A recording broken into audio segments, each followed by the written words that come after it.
Nu, kas ir Babilonija? Babilonija tā, eh, kas sadarbojas kopā ar zemes valdniekiem, ar zemes cariem, kad baznīca ir kopā ar varu zemes, kas ir no zemes. Un mums ir ļoti jāuzmanās no tās, jo viņi seko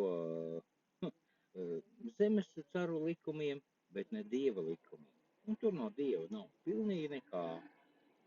Un kā mums no to izkļūt ārā? Mums jāatrod ir pareizā baznīca, dzīvā baznīca, kurā ir dievs, kurā ir dieva gars, nevis kurā valda Babilonija.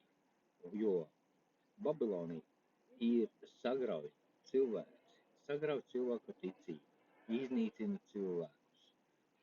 Un viņu vārdā strādā sātans un nekas cits.